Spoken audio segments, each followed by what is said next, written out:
오직 주의 은혜로 지금 여기 서 있네.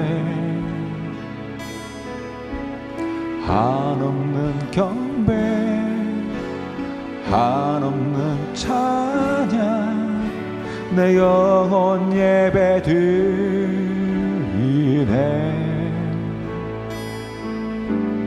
나를 위해 이 땅에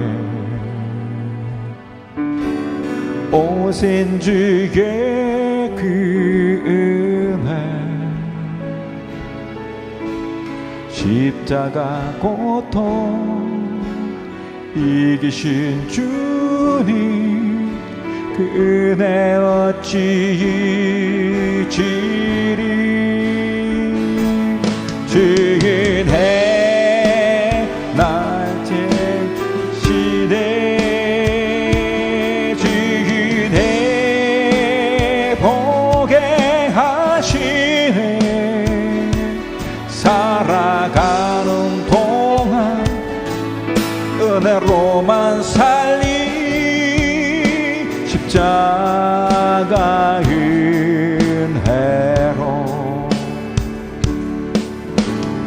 오직 주의 은혜로 지금 여기 서 있네. 한없는 경배, 한없는 찬양, 내 영혼 앞에 드리네. 나를 위해 이 땅에 오신 주의 그 은혜, 십자가 고통 이기신 주님, 그 은혜 어찌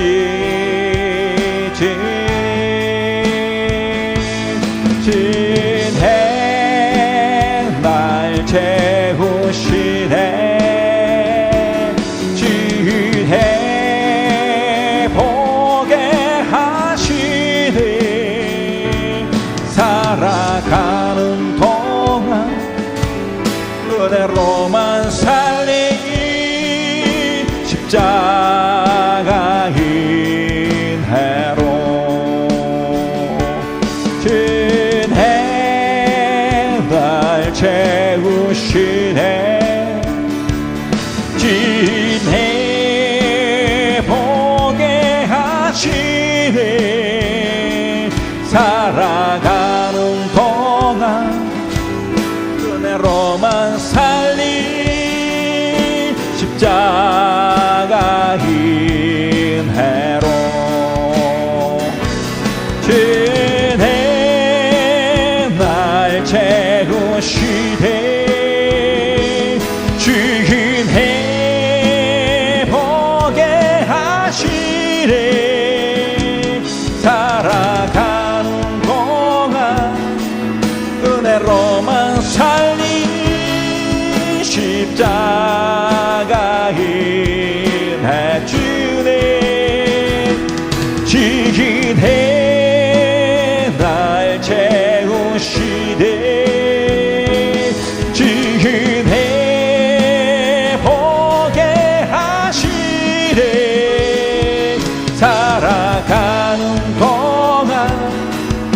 은혜로만 살리 십자가 은혜 주네 지신해 날 채우시네 지신해 보게 하시네 살아가는 동안 은혜로만 살리 십자가 은혜로요 십자가 은혜로 십자가 은혜로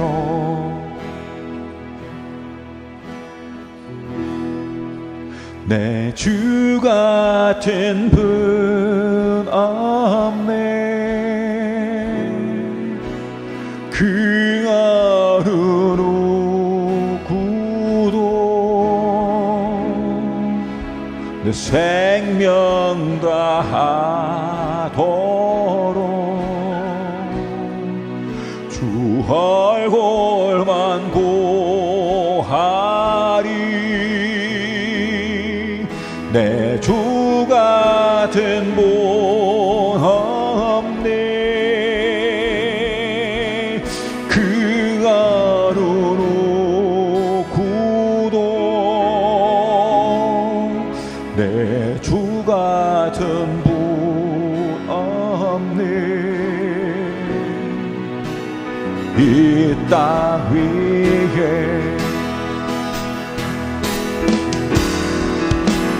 오 하나님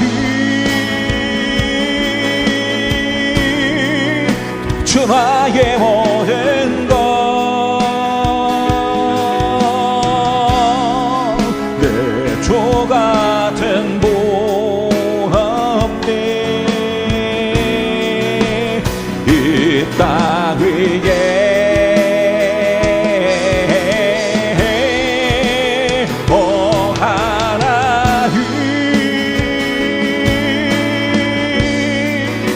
주 나의 모든 것 내 주 같은 분 없네 이 땅 위에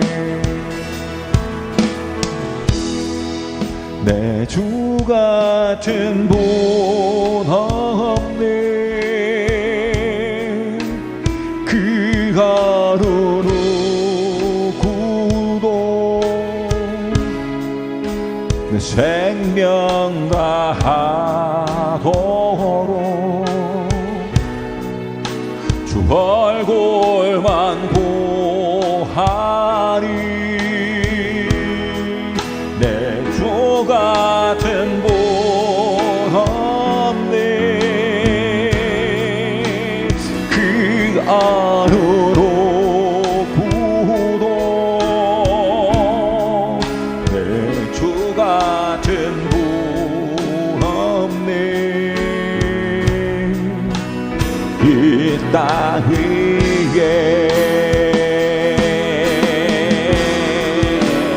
오 하나님 주 나의 모든 것 내 주 같은 분 없네 이 땅 위에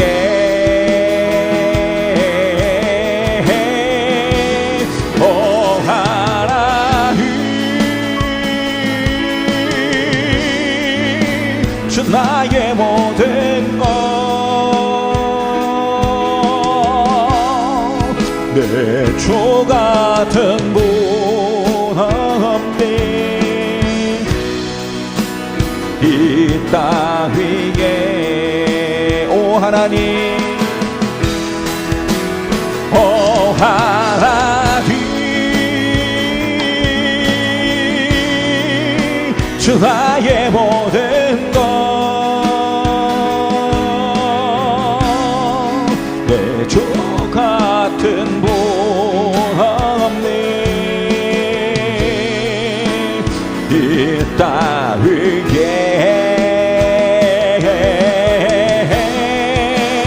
오 하나님 주 나의 모든 것 내 주 같은 분 없네 이 땅 위에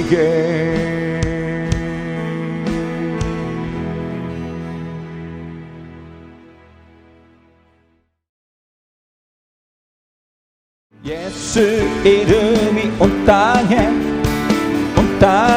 퍼져가네 잃어버린 영혼 예수 이름 듣고 돌아오네 예수님 기뻐 노래하시니 잃어버린 영혼 돌아올 때 예수님 기뻐 춤추시니 잃어버린 영혼 돌아올 때 예수 이름이 온 땅에 선포되네 하나님의 나라 열방 중에 나시네 하나님 기뻐 노래하시니 열방이 주께 돌아올 때 하나님 기뻐 춤추시니 열방이 주께 돌아 예수 이름이 온 땅에 퍼져가네 잃어버린 영혼 예수 그 이름 듣고 돌아오네 예수님 기뻐 노래하시니 잃어버린 영혼 돌아올 때 예수님 기뻐 춤추시니 잃어버린 영혼 돌아올 때 예수 이름이 온 땅에 선포되네 하나님의 나라 열방 중에 임하시네 하나님 기뻐 노래하시니 열방이 주께 돌아올 때 하나님 기뻐 춤추시니 열방이 주께 돌아올 때 주 이름 그 능력 있도다 난 믿네 그 이름 예수의 그 이름 부를 때 새 생명 얻었네 마귀를 떠나갔고 갇힌 자 다 있게 해 모든 이름 보다도 높은 이름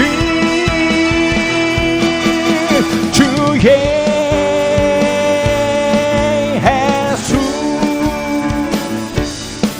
주 이름 그 능력 있도다 예리한 검처럼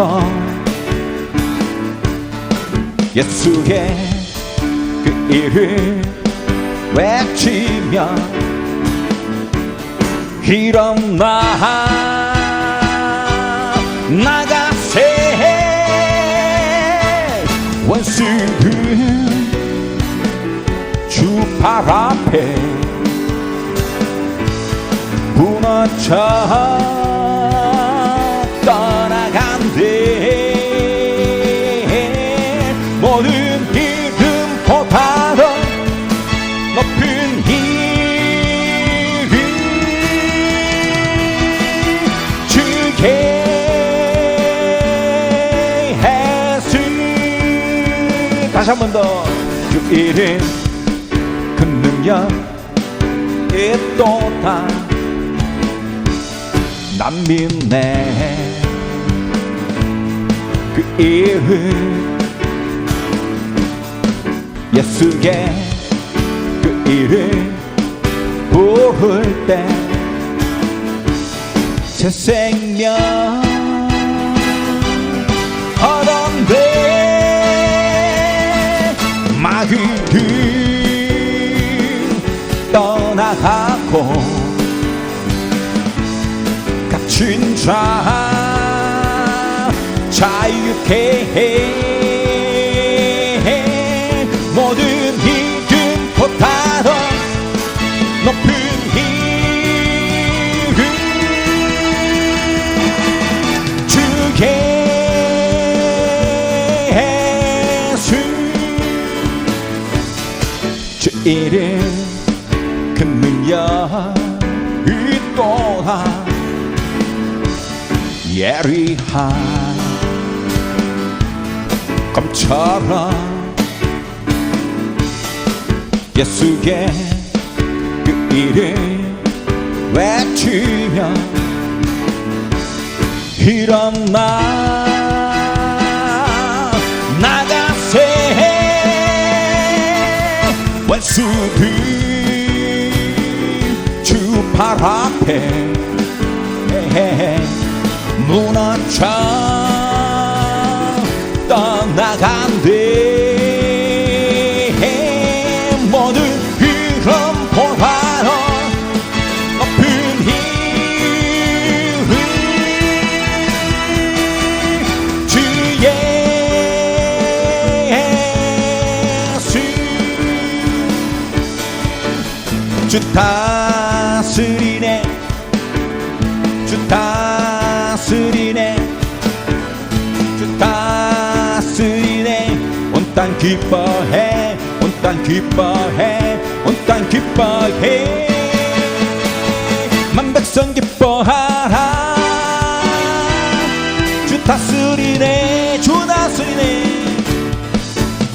주 다스리네.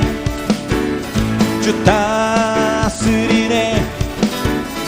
주 다스리네.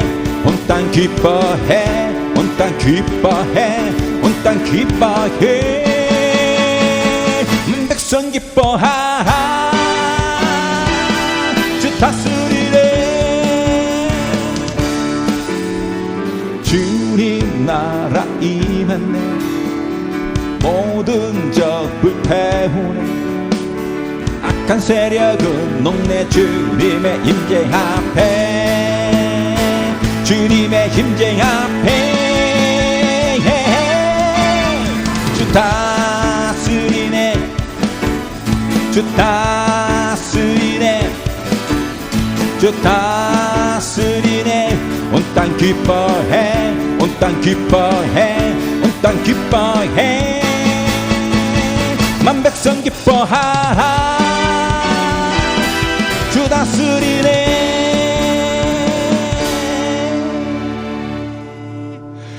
모든 이름 위에 뛰어난 이름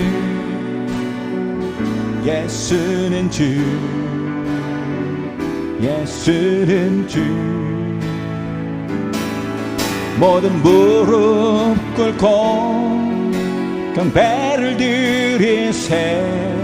예수님 마주의 주님. 예수는 주. 예수는 주.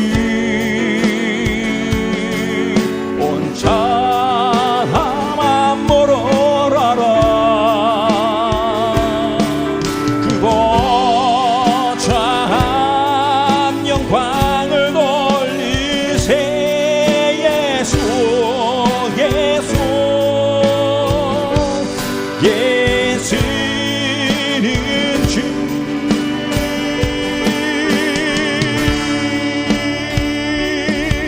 모든 이름 위에 뛰어난 이름 예수는 주.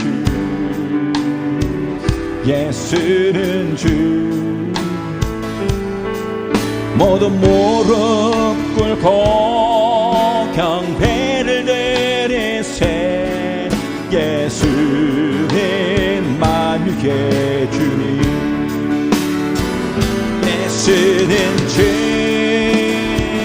예수는 죄.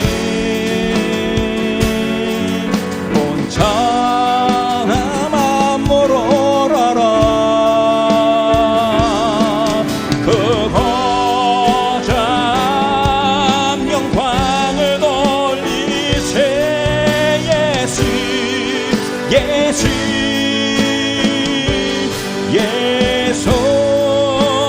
주.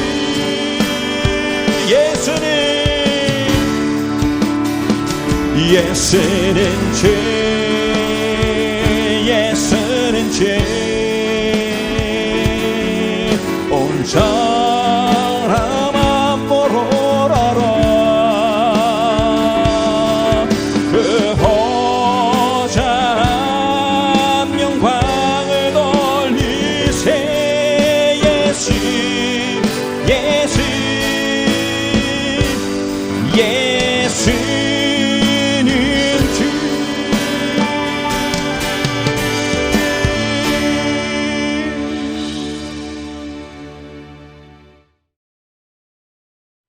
함께 나눌 하나님의 말씀은 느헤미야 13장 15절에서 31절까지 말씀입니다.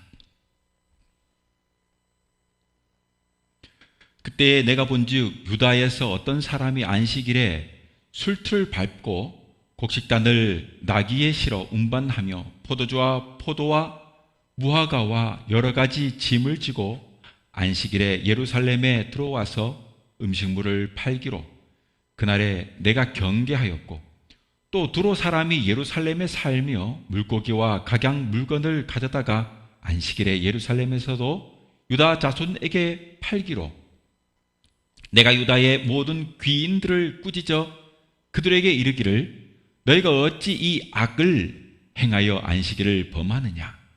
너희 조상들이 이같이 행하지 아니하였느냐? 그래서 우리 하나님이 이 모든 재앙을 우리와 이 성읍에 내리신 것이 아니냐?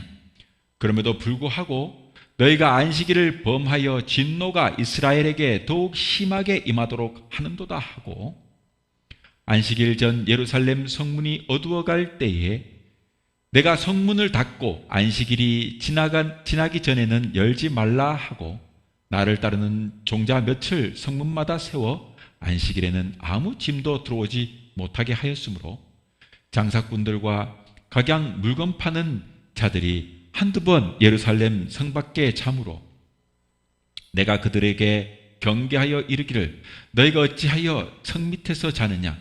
다시 이같이 하면 내가 잡으리라 하였더니 그 후부터는 안식일에 그들이 다시 오지 아니하였느니라. 내가 또 레위 사람들에게 몸을 정결하게 하고 와서 성문을 지켜서 안식일을 거룩하게 하라 하였느니라. 내 하나님이여, 나를 위하여 이 일도 기억하시옵고 주의 크신 은혜대로 나를 아끼시옵소서. 그때에 내가 또 본즉 유다 사람이 아스돗과 암몬과 모압 여인을 맞아 아내로 삼았는데 그들이 자녀가 아스돗 방언을 절반쯤 하여도 유다 방언은 못하니 그 하는 말이 각 족속의 방언이므로 내가 그들을 책망하고 저주하며 그들 중 몇 사람을 때리고 그들이 머리털을 뽑고 이르되 너희는 너희 딸들을 그들의 아들들에게 주지 말고 너희 아들들이나 너희를 위하여 그들의 딸을 데려오지 아니하겠다고 하나님을 가리켜 맹세하라 하고, 또 이르기를 옛적에 이스라엘 왕 솔로몬이 이 일로 범죄하지 아니하였느냐? 그는 많은 나라 중에 비길 왕이 없이 하나님의 사랑을 입은 자라.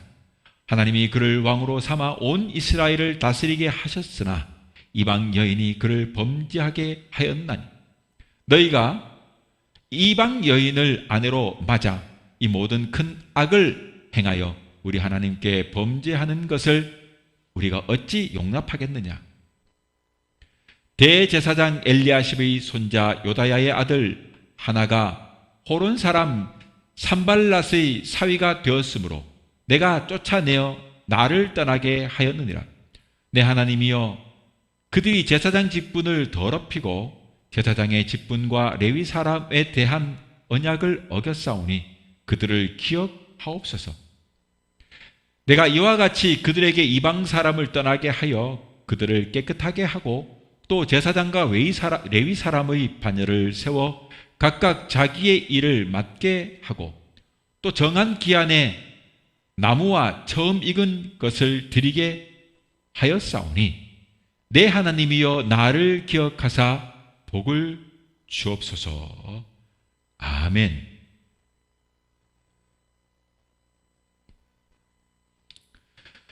네, 오늘은 느헤미야 13장 15절에서 31절까지 말씀을 통해서 기억하시고라는 제목으로 함께 말씀 나누겠습니다. 귀한 은혜가 있기를 바랍니다. 지난주도 그렇고 이번 주도 그렇고 교회나 사회에 대한 이야기들을 조금씩 말씀 가운데 하는데요. 그래도 말씀에 벗어나지 않도록 노력할 테니까 주의를 기울여 듣기를 바랍니다. 한국 사회가 한참 성장하던 제 나이 20대 때에 그때는 한참 뜨거웠을 때인데 기독교 잡지인 목회화 신학이라는 것이 있습니다. 주로 이제 목회 지망생이나 목회자들이 주로 구독하는 월간지였는데요. 이 목회화 신학에 저도 그 당시에는 구독자였습니다. 신학에 기고된 그 내용 중에 영국의 한 신학자가 한국에 6개월 정도 머물다가 돌아가면서 이런 말을 했다고 합니다. 한국 교회는 불은 없고 연기만 있더라 였습니다. 한마디로 한국 교회는 알맹이가 없다 하는 것 아니겠습니까? 코로나가 있기 전 그 한국 기독교 기관에서 교인들을 대상으로 교회 성장에 대하여 바라는 것을 조사한 바에 따르면 질적 성장이 한 81%, 81.2% 정도, 양적 성장이 17.85로 성장했다고 나왔다고 합니다. 한마디로 교인들도 경쟁하듯 교회당을 세우고 또 더 예쁘고 아름답고 웅장한 건물을 짓겠다고 서로 건물 경쟁에 매몰되면서 성도가 성도와 성도, 교회와 교회가 서로 성도를 뺏기에 힘쓰는 이런 마치 세상 기업 성장의 마인드 같은 것들로 진행되던 그런 양적 성장이 아닌 조금의 소수가 모이더라도 신앙인으로 어떤 삶을 살고 더욱더 믿음이 굳건해지는 그런 그리스도인을 배출하는 그런 내실을 가진 교회를 원하고 바란다 하는 것 아니겠습니까? 우리가 개혁 혹은 개혁이라는 말을 우리가 참 많이 하지 않습니까? 선거철이 되면 유세장에서 그 후보들의 현수막을 이렇게 자세히 보면요, 확 바꾸겠다, 정권 교체 같은 그런 말을 사용하는데 이것이 바로 개혁이라 하겠고, 또 요즘 흔히 하는 말은 무슨 검찰 개혁이니 언론 개혁이니 그런 신문지상에 나오는 말들이 있지 않습니까? 이런 것도 어떤 면에는 사회 개혁이라 할지 않겠습니까? 그렇다면 교회의 개혁이란 무엇일까요? 돌이켜보면 지난 한 세대 동안 우리나라가 추구해온 것을 우리가 딱 한마디로 말하자면 잘 살아보자는 것이었습니다. 저의 윗세대, 저도 그 언저리에 발을 조금 얹은 세대이기도 합니다만 어쨌거나 저의 윗세대들, 그 지난 한 세대 동안 우리나라가 추구해온 것이 있다면 잘 살아보세요. 잘 살아보자. 참 저나 저희 윗세대들이 어릴 적에 외우다시피 했던 그 국민교육 헌장이라고 하는 것이 있었습니다. 우리는 민족중흥의 역사적 사명을 띠고 이 땅에 태어났다로 시작되는, 여러분 여기에 잘 나타나 있듯 이 베이비 부모 시대에 태어난 오늘날의 지금의 기성세대, 기성층 모두가 한마디로 말한다면 이 민족중흥의 역사적 사명을 띠고 이 땅에 태어났던 것입니다. 그래서 우리도 한번 잘 살아보자, 그렇게 하면서 노래도 있어요. 잘 살아보세, 잘 살아보세, 우리도 한번 잘 살아보세요. 여러분, 아침만 되면요, 막 새벽에 쓰레기차가 지나가면서 나오는 노래가 두 개 있었어요. 하나는 새벽 종이 울렸네, 새 아침이 밝았네, 너도 나도 일어나 새 마을을 만드세, 살기 좋은 내 마을 우리 힘으로 만드세, 이런 노래가 있었어요. 그거 막 스피커로 막 음악이 틀면서 아침에 쓰레기차가 지나가요. 그러면 연탄재는 연탄재대로 이렇게 배출하는 날이 있고, 쓰레기는 쓰레기대로 배출하는 날이 있고, 그러면 차가 지나가면서 막 걷어가는 거죠. 이렇게 새벽부터 여러분, 이런 음악을 그 쓰레기차가 지나가면서 잠을 깨우곤 하는 거예요. 정말이지. 저희보다 더 윗세대들은요, 참으로 열심히 땀을 흘려 일을 해왔습니다. 여러분, 그 결과로 지금 국민 소득이 높아지고 교육 수준이 높아지고, 심지어는 동계올림픽, 하계올림픽, 월드컵까지, 그리고는 유엔 사무총장도 배출하는, 회원국도 아닌데 G7에 여러분 초청받는, 그리고 이제는 어엿한 국력이 신장된 선진국의 반열에 우뚝 선 나라가 되었습니다. 정말이지 여러분, 국력이 신장된 국가입니다. 그래서 문화의 K컬처, 전 세계가 여러분 뭐 영화, 뭐 드라마, 오징어 게임이라든가, 또 가수도 뭐야, BTS 막 이렇게 막 전 세계를 누비고 다니는 그런 문화 강국이 된 거예요. 정말이지 국력이 신장됐습니다. 제가 어릴 적 칼기 사고가 났을 때 러시아 미국이가 칼기를 폭파해가지고 추락된 사고가 있었는데, 그때 뭐예요 그거, 우리 그 인터뷰하는 국민들이 막 울면서 인터뷰하는 거 보면 우리 국력이 약해가지고 뭐 이런 말을 했단 말이에요. 그런데 지금은 여러분 떵떵거리는 나라가 된 거예요. 그러나 여러분, 잘 산다고 하는 것이 외형적인 변화가 있다고 해가지고 잘 사는 것은 아닌 것입니다. 문제는 이러한 외형적인 성장의 이면에 우리의 가치관이나 윤리관, 시민의식 등은 갈수록 예전보다 더 무너지고 있어요. 그래서 자식이 부모를 막 죽이거나 부모가 자식을 죽이는, 정말 입에 담지도 못할 만한 흉악한 범죄가 일어나지는 않나. 길거리 지나가다가 묻지마 범죄, 막 칼로 막 찌르는 막 이런 묻지마 범죄가, 살인사건이 일어나질 않나.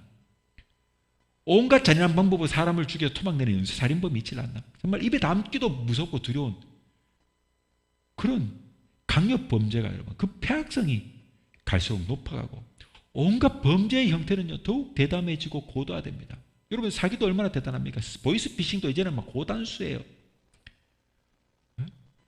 이제는 막 자식 핸드폰 번호로 막 보이스피싱이 오고 난리도 아닙니다. 소위 또 한국 사회에서 여러분, 한국 사회의 갈등 문화 또는 이러한 외적 성장이 낳은 것 중 하나의 결과물이 바로 이 갈등 문화라고 저는 생각합니다. 세대 갈등, 젠더 갈등, 지역 갈등, 지역주의, 이념 갈등, 종교 갈등, 이러한 수많은 갈등도 여러분, 한국 사회에는 이런 심각한 갈등 사회가 되어버렸습니다. 이걸 부추겨가지고 이득을 보는 세력들이 이런 갈등을 여러분 부추기고 이간질을 시키고 서로 반목하게 만드는 거예요. 그들이 누굴까? 이들이 바로 기득권이라고 저는 생각합니다. 한국 사회도 여러분, 한국 교회도 여러분, 우리 사회의 기득권이라고 할 수 있습니다. 그래서일까요? 흔히들 신문이나 매스컴에서 보수 기독교라고 표현하는 말도 결국은 교회도 기득권이라고 하는 말과 같은 거예요. 말과 같은 거예요. 심지어 어떤 목사는 강단에서 목회와 목양은 안 하고 정치에 손을 대지 않습니까? 심지어 어떤 말 했습니까? 하나님 꼼짝마! 뭐 이런 말까지 해가면서. 그 사람이 목사입니까? 이런 파렴치함을 보이고 있는 거예요. 사랑하는 성도 여러분, 잘 아셔야 합니다. 이들이 저러는 것은 그것이 여러분 믿음과 신앙 때문이 절대 아니에요. 그것이 돈이 되기 때문에 그런 거예요. 돈이 되기 때문에. 아무튼 저는 우리 사회가 이렇게 된 그 이면에 교회의 책임이 크다고 봐요. 한국교회는 지난 60년대부터 한 80년대에 이르는 그 과정 속에 지나면서 고도의 한국 사회의 급격한 경제 성장과 함께 여러분 조국의 근대화 이렇게 하면서 막 박정희 정권을 막 넘어오면서 얼마나 급격한 한강의 기적이라는 이름으로 대변되는 발전을 해왔습니까? 이런 급격한 경제적 성장과 함께 흔히 말하는 로버트 슐러로 대표되는 번영신학이라는 것이 소위 한국교회를 주도했습니다. 이는 설교에도 잘 나타납니다. 그저 복받으라 라고 하는 기복적 신앙을 강조하고 이생의 성공과 부구, 이런 부의 축적이 복을 받은 증거라고 인식되게 하는 잘못을 범하게 된 것입니다. 대략 80년대부터 오늘까지 한국교회는 교인 수와 예배당의 크기만 관심이 있었습니다. 그러니 심지어 전도에서도 물량 공세만 힘을 쏟았습니다. 그러니 큰 교회일수록 재정이 풍족하니 그만큼 성도의 수가 느는 것은 당연했을지도 모르겠습니다. 성도 여러분, 개혁이란 무엇입니까? 개혁은요, 안으로부터의 변화를 말하는 것입니다. 에스라가 좋은 예이고 좋은 모델입니다. 한마디로 에스라서의 부흥 모델로 개혁되어야 한다는 말이에요. 성경의 이 에스라의 개혁은요, 크게 세 가지로 볼 수 있어요.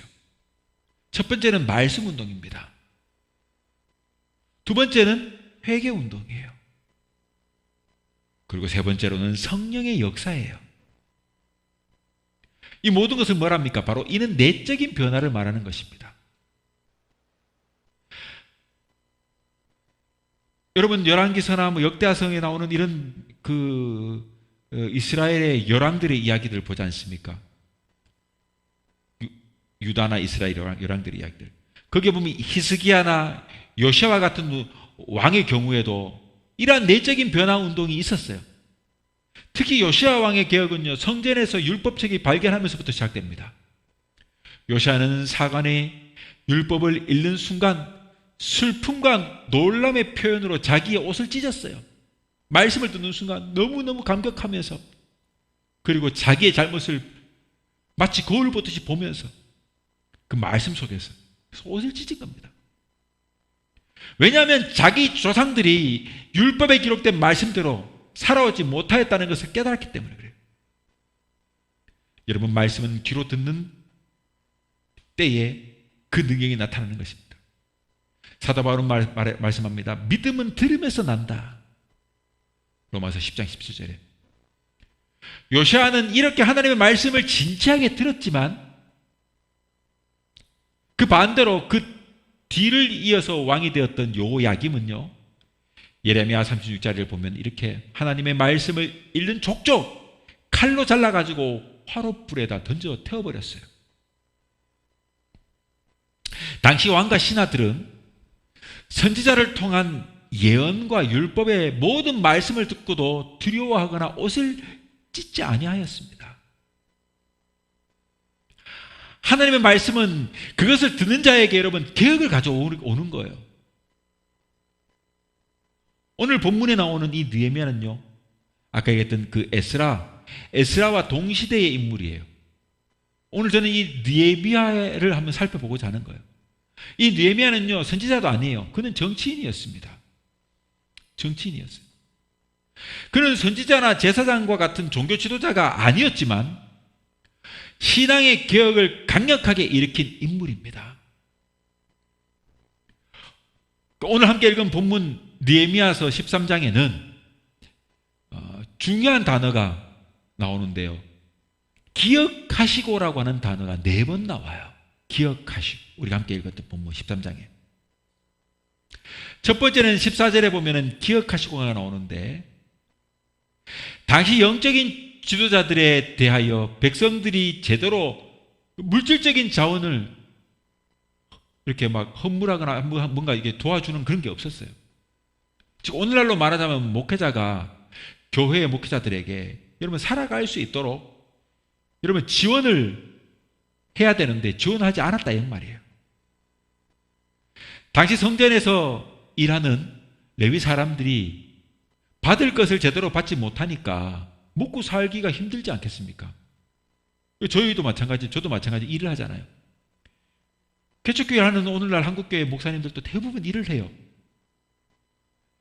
남편이 일을 하지 않으면 사모인 아내가 뼈가 으스러지도록 일을 합니다. 그래야 자식도 먹여 살리고 교회도 꾸리니까. 마찬가지 그 당시에도 레위인들은 성전을 위해 봉사하는 사람들이기 때문에, 헌신하는 사람이기 때문에 일을 하지 않고 대신에 나머지의 다른 지파의 사람들이 거둬들이는 11조 랭구로 유지했단 말이에요. 성전 유지하고 본인들의 삶도 유지하고. 그런데 먹고 살기가 어려우니까, 제대로 받지를 못하니까 먹고 살기 위해서 성전을 나와가지고 밭으로 도망하여 일을 하는 사람들이 많아지는 겁니다. 이 느헤미야가 이 모습을 고치기 위해서 그것을 보고 레위 사람들을 다시 성전으로 불러 모았습니다. 그래서 온 나라에서 곡식과 새 포도주와 기름의 11조를 성전 곳간에 들여가지고 레위 사람들에게 분배하기 시작했습니다. 이는 하나님의 성전을 맡은 이 레위 사람들이 그 직무를 수행하는데 아무런 걱정 없이 일을 하도록, 오직 성전 봉사에 최선을 다할 수 있도록, 뒤돌아보지 않게 할 수 있도록 하는 일입니다. 그리하여 가지고 14절에서 느헤미야는요, 자신이 행한 이 일을 하나님께 기억하여 달라고 기도한 것이에요. 하나님, 제가 이러한 일을 했습니다. 그것을 기억해 주세요. 라고 하나님께 기도했던 거예요. 여러분, 이러한 기도가 결코 교만에서 나오는 기도가 아니에요. 오히려 이들이 형편이 어려워서 다시 밭으로 돌아가지 않고 한마디로 목회에만 전력할 수 있도록 지금의 이러한 조치가 계속 지켜지기를 바라는 느헤미야의 간곡한 기도라, 이런 말인 거예요. 또 두 번째로 기억하시고가 22절에 나오는데요. 이 두 번째 기억하시고는 여러분 안식일을 성실하게 지키도록 명한 후에 기록되었습니다. 15절부터 기록되어 있는 내용은 당시 사람들이 여러분 안식일에 어떻게 했는가를 보여주는 말씀이 기록되어 있습니다. 이들은요, 안식일에 포도즙을 짜고 곡식을 나귀에 실어서 운반하고 포도주 또 포도, 무화과와 여러 짐을 지고 예루살렘에 들어와 팔았단 거예요. 이러니까 느헤미야가 유대의 모든 지도자들을 꾸짖습니다. 지금 느헤미야는 이 안식일을 회복하게 한 것을 기억하여 달라고 강구하는 거예요. 강구하고 있는 거예요. 우리가 잘 아는 영화 중에 불의 전차라고 하는 영화가 있어요. 영어 제목으로는 Chariot of Fire. 성경에 나오는 불병거예요. 여러분 혹시 십계나 혹은 또 배너 같은 영화에 보면 말이 끄는 마차가 있고 거기에 병사들이 타고 막 끌고 막 서서 막 때리고 말이 막 달리고 밖에 막 날카로운 게 박혀가지고 막 마차끼리 부딪히고 이러는 경주하는 장면이 나오지 않습니까? 이게 불병거예요. 이 병거예요. 자, 병거인데 이 병거에 불이 있다 이거예요. 엘리야의 그 불병거. 예, 이 병거에 불이 있다. 그래서 불병거예요. 즉 불의 전차, 불병거를 말하는 거예요. 하늘에 올라간 엘리야가 타고 왔던 그 불병거. 아무튼 이 영화는요, 1942년에 파리 올림픽의 영웅이었던 에릭 리들이라고 하는 사람의 실화를 바탕으로 만든 영화입니다. 그의 부모님은 중국 텐진에서 선교사로 선교를 했던 분이에요. 이 선교사 부부에게 태어난 이 에릭 리들은요, 커가지고 스코틀랜드에서 이제 고향에 돌아와서 공부를 하면서 육상 선수로서 활동을 하게 되는데, 그가 달리기를 참 잘했어요. 그래서 유럽에서 이름을 알려지게 된 겁니다. 그 당시 이 리들은 옥스퍼드 대학을 졸업한 유다인 중에 에이브러험이라고 하는 달리기의 선수가 있었는데, 이 선수와 함께 육상의 쌍벽을, 영국에서 쌍벽을 이루는 사람이었어요. 한마디로 두 사람의 달리기 실력은요, 난영난제였어요. 그런데 이 에이브러햄이 늘 말하기를, 자기는 최선을 다하는데 저 리트를 내가 이길 수가 없다라고 했어요. 꼭 반걸음 차이 정도로 언제나 이 에릭 리들이 앞서갔던 것입니다. 그런데 마침 두 사람에게 승패를 가릴 수 있는 큰 경기가 열리게 되는데, 바로 파리에서 올림픽이 열리게 된 것입니다. 그래서 사람들이 막 누가 과연 이 둘 중에 챔피언이 될 것인가, 경기 결정을 짓게 될 것이냐, 관심사가 됐어요. 모든 세계인들이 파리 올림픽을 보는 사람들의 관심이 집중되는 세계 경주가 이제 열리게 되는 겁니다. 그런데 배를 타고 도버 해협을 건너던 중 리들은 이 100m 결승전이 있는 그 날이 바로 다른 날이 아닌 주일인 것을 알게 된 거예요. 그래서 그는 코치에게 왜 처음부터 내가 이 주일날 달려야 된다는 것을 말해주지 않았느냐, 그렇게 항의를 하였고, 나는 경기를 나갈 수 없다, 주일날 경기가 있기 때문에 나는 절대 경기를 나갈 수 없다라고 했습니다. 그러니까 이게 당황한 거예요. 이 당황해가지고 영국의 황실에서 황태자가 직접 와가지고 경기에 나설 것을 권하게 되는 겁니다. 그때 그는 나는 내 조국 영국을 사랑하지만 그러나 주님을 더욱 사랑한다라고 거절을 합니다.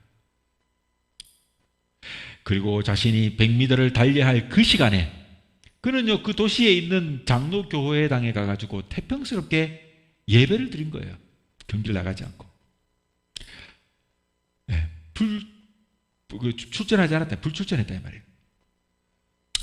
자, 그런데 다음 날 400m 경기에 출전하기로 되어 있던 다른 선수가 이 경기 출전권을 이 리들에게 넘겨준 것입니다. 여러분, 원래 우리가 잘 알다시피 단거리 아무리 스프린터라도 100m하고 400m는요, 운동장 400m 트랙 한 바퀴를 도는 것하고 짧은 4분의 1 100m를 뛰는 선수하고는요, 그 골격이나 뛰는 방법이나 운동하는 모습이나 이 훈련 방법 모든 것이 다 달라요. 그런데 다음날 400m에 이 에릭 리들이 출전하는데 그만 출발선상에서 넘어져 버린 거예요. 그러나 그는 다시 일어나서 완주했고, 그 당시에는 우리가 잘 알다시피 달리기 할 때 이렇게 땅바닥에 손을 딱 얹고 엉덩이 띄고 이렇게 달리기를 하지 않았는가 봐요. 어쨌거나 그는 다시 일어나서 완주했고, 어떻게 됐을까요? 결국은 주인공이 뭐예요? 금메달을 따지 않겠어요? 금메달을 땄습니다. 금메달을 땄어요. 여러분, 그 당시 그가 세운 그 올림픽 신기록을, 올림픽 16 신기록으로 금메달을 땄는데, 그 올림픽 신기록을요, 무려 16년간이나 아무도 깰 수 없는 기록으로 남게 된 것입니다. 이 에릭 리들은 자기의 믿음을 굳건히 지킨 것입니다. 그리고 그는 올림픽 다음 해에 선교사로 파송되어 20년 동안 중국에서 복음을 증거하다가 일본군 포로 수용소에서 마침내는 순교합니다. 여러분, 오늘날로 치면 주일이 뭐예요? 바로 옛날로 치면 안식일 아닙니까? 우리가 지키는 주일의 주인은 예수님이십니다. 그런데 오늘날 주일은요, 사람이 주인이 되고 있어요. 사람이 주인이 되고 있어요. 주일은 죄와 사망과 사단의 권세에서 우리를 구속하신 주님을 찬양하고 천국의 안식을 우리에게 주신 하나님께 감사드리는 날 아닙니까?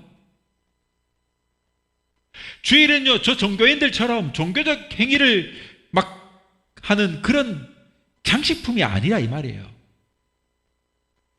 주일을 지키고 예배하는 것은 우리 생활의 중심입니다.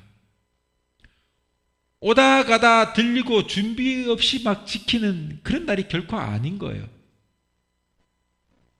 물론 구약의 안식일과는 엄연한 차이가 있어요. 우리는 주님의 부활을 기념하여 주일을 안식일로 지킵니다. 기독교인들은 일요일을 안 부르고 주일이라고 불러요. 주일이라고. 여러분, 주일이라고 하는 그 의미는 주님의 날이라는 뜻 아닙니까? 주일, 주님의 날. 그렇기 때문에 우리는 주님을 위해 준비된 예배를 해야 하는 거예요. 그래서 이 안식일을 철저히 지키게 하기 위해서 느헤미야는요, 이 안식일을 지키지 않는 저들을 엄하게 다스렸던 것입니다. 그래서 예루살렘의 문을 닫고 장사를 아예 하지 못하도록 막아버린 거예요. 자, 그리고 또 하나 중요한 것이 있다면 바로 결혼 문제예요. 결혼 문제. 23절 이하에서 보면은 느헤미야는 유다 사람들이 이방 여인과 결혼하는 것을 크게 꾸짖고 있어요. 그러면서 세상의 어느 왕보다 더 많은 것을 얻은 이 솔로몬 왕의 너희들이 알지 못하느냐? 그가 무엇 때문에 무너졌느냐? 그 예를 들고 있습니다. 바로 이방 여인 때문에 범죄하게 되었다고 그 실수를 지적하고 있는 것입니다. 이처럼 하나님의 은혜를 입었고 좋은 믿음을 소유했다 해도 죄의 유혹은 우리가 경계를 게을리하고 깨어있지 않으면 우리를 타락하게 만드는 것입니다. 솔로몬이 얼마나 1000번째의 기도를 한 후에 지혜를 받았지 않습니까? 그런 은혜를 경험한 솔로몬도 이방 여인과의 전략 결혼 이런 것들을 하면서 이방신을 받아들이고 막 완전히 무너져 버린 거예요. 느헤미야가 이러한 이방 결혼을 얼마나 분노했는가를 잘 나타내는 구절이 25절에 나오는데요.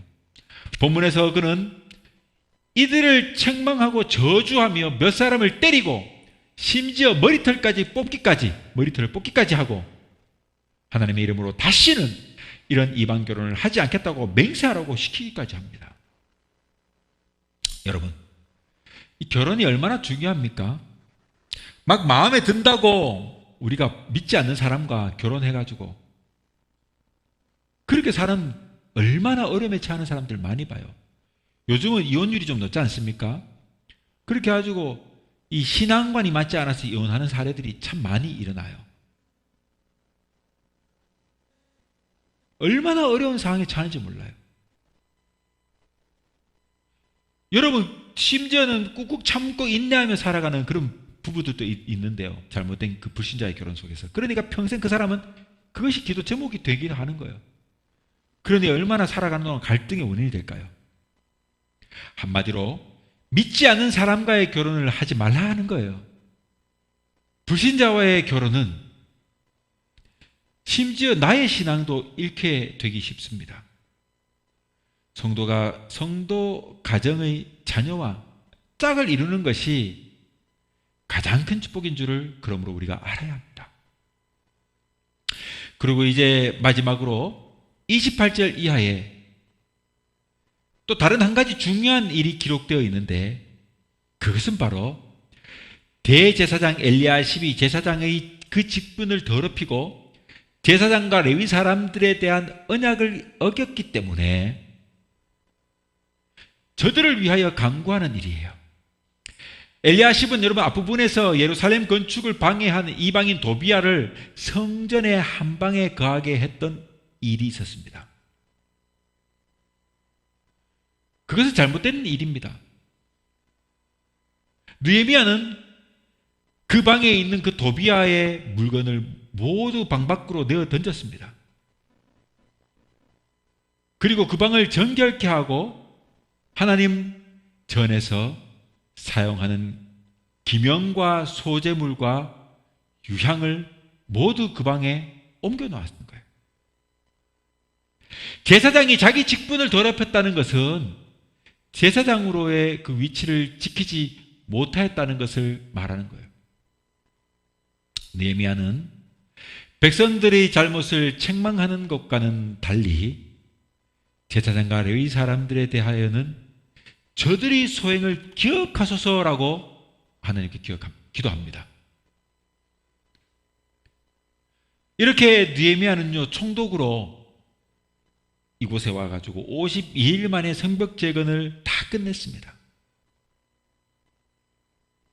그러나 이 개혁은 완성된 것이 아니었습니다. 때문에 느헤미야는 하나님 앞에 조용히 엎드려 간구하면서 기억하소서라고 간구한 것입니다. 예수님이 십자가에 매달리신 그 골고다 언덕에는요, 두 사람의 강도가 함께 십자가에 매달려 있었습니다. 우리가 잘 아는 대로 한편의 강도는 예수님을 조롱했어요. 그렇죠? 그러나 한편의 강도는 주여 당신의 나라에 임하실 때에 나를 기억하소서라고 자신을 주님께 맡겼습니다. 이 말은 십자가에 달려 계신 주님의 마음을 움직이는 데 충분했어요. 마찬가지입니다. 오늘 우리가 주님의 마음을 움직이는 데 필요한 것이 무엇일까요? 이 바로 느헤미야의 고백처럼 나를 기억하소서입니다. 느헤미야는 백성들을 이방 사람에게 떠나게 하여 이방신을 멀리하게 하고 성전을 깨끗하게 하고 제사장과 레위 사람들을 다시금 성전의 일을 전력할 수 있게 묵고 사는 이 문제를 걱정하지 않게 하였고 마침내 처음 익은 열매를 하나님께 제물로 드리게 하였습니다. 그러니 이제 우리도 이 느헤미야처럼 돌아가야 합니다. 이것이 바로 내적으로 안으로부터의 개혁입니다. 우리도 개혁되어야 해요. 바른 목회를 전력하도록 목회자의 살림과 형편을 돌아보고 성도가 주의를 소홀히 여기지 않게 소중히 지키도록 만들고 하나님 위에 다른 것을 더 소중히 여기는 어떤 그런 잘못된 마음, 모든 우상과 신을 멀리하고 가정을 믿음으로 바로 세움으로써 다시금 개혁되는 은혜를 누려야 합니다. 이것이 오늘날 은행의 빚을 져가면서 또 성도의 곳간을 빼어내어가지고 교회 건물을 크게 확장하고 짓고 온갖 복은 다 받으라고 기복하는 오늘날 잘못된 부흥이 아니라 교회가 지향해야 할 올바른 영적인 부흥인 것입니다. 그렇게 하여 이제 마지막으로 이렇게 개혁을 이룩했던 느헤미야는요, 오늘 함께 읽었던 본문 31절에서 이렇게 하나님께 간구하는 것입니다. 나의 하나님이여, 이 모든 것을 기억하시고 나에게 은혜를 베푸소서. 우리도 이러한 고백을 할 수 있는 모두가 될 수 있기를 주님의 이름으로 축원합니다.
다시 나서게 하는 분 오직 나의 주님.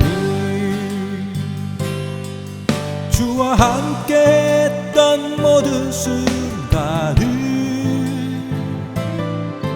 나의 시가 되고 노래가 되네. 내 삶을 주 사랑으로 가득 차고도 넘치게 하네. 주와 함께 했던 모든 순간을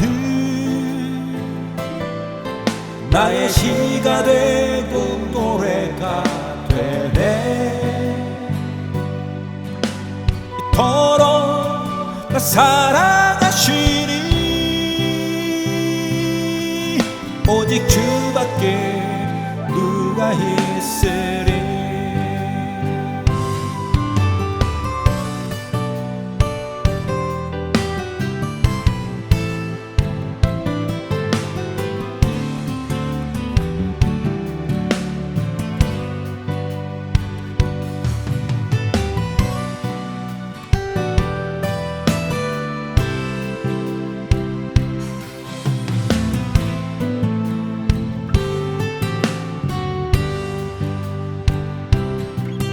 주와 함께 했던 모든 순간을 나의 시가 되고 노래가 되네. 내 삶은 주 사랑으로 가득 차고도 넘치게 하네. 주와 함께 했던 모든 순간을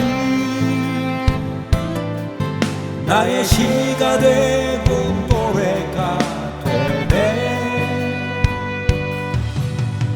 이토록 나 사랑하시니 오직 주밖에 누가 있으리.